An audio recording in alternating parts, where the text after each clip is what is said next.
the ability to play with the psychology of an entire country. This goes beyond just sort of programming advertisement toward a certain group. We are a behavior change agency. So this is an arms race. Ladies and gentlemen, it is a pleasure and a privilege to speak to you about the evolution taking place in marketing and communications, particularly in conjunction with some of the work that we contributed to Donald Trump's presidential campaign. So you describe what you built as it's called a psychological warfare weapon, something you say Steve Bannon wanted, the ability to play with the psychology of an entire country. The targeting options that are available for advertisers are generally things that are based on what people share. This is actually a method that Silicon Valley pioneered in order to sell us products.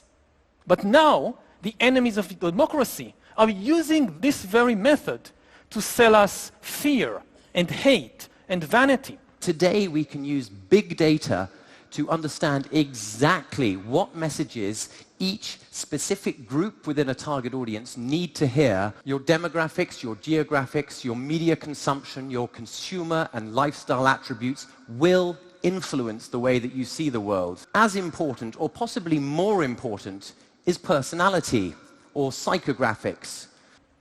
They cannot create these feelings out of nothing.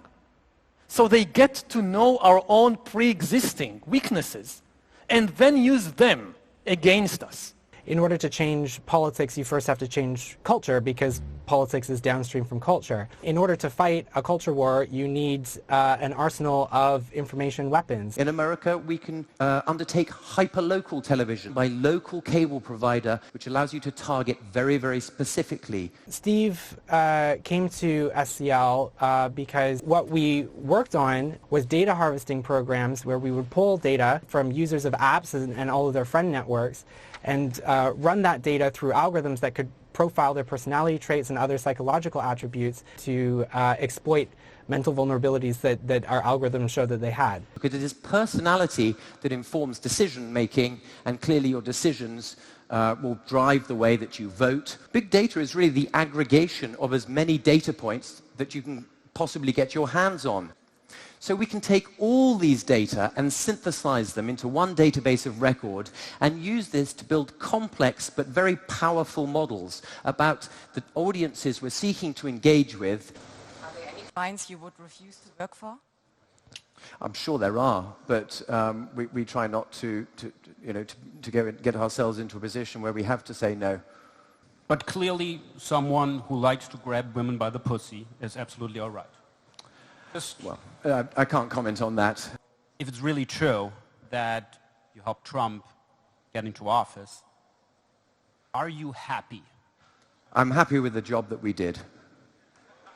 Trinidad, this is a great, interesting case history of how we look at problems. There are two main political parties, one for the blacks and one for the Indians. And, they screw each other. Obviously, working on a political campaign by its very nature is divisive. So we were working for the Indians. We went to the client and we said, we want to target the youth. And we try and increase apathy. Factual data, demographic data such as age, gender, ethnicity, religion, and so forth. Attitudinal data, what car you drive, what magazines you read, what social media you engage with. The campaign had to be non-political because the kids don't care about politics. It had to be reactive because they're lazy. And of course, behavioral or personality data, an understanding of your world view. So we came up with this campaign, which was all about be part of the gang, do something cool, be part of a movement. And it was called the Do So campaign. It means I'm not going to vote. If somebody can manipulate your emotions effectively, democracy will become an emotional puppet show. As long as they're free and fair elections and democracy is being upheld, we think it's the duty of our firm to provide candidates with the best possible service and fair representation. That's the only way you can have fair elections. It was carnage. We knew that when it came to voting, all the Afro-Caribbean kids wouldn't vote, but all the Indian kids would do what their parents told them to do, which is to go out and vote.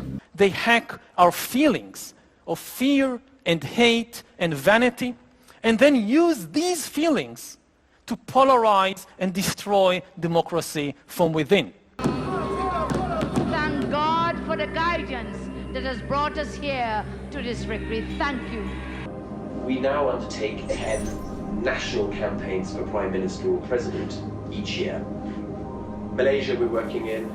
Lithuania, Romania, Kenya, and Ghana. So quite a few this year. Nigeria. Brexit campaign. Oh, and the Brexit campaign. Yeah. Okay. We don't talk about that. Oops, we won.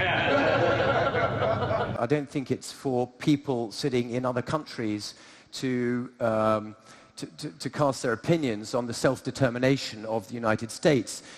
And it is therefore the responsibility of all of us to get to know our weaknesses and make sure that they do not become a weapon in the hands of the enemies of democracy.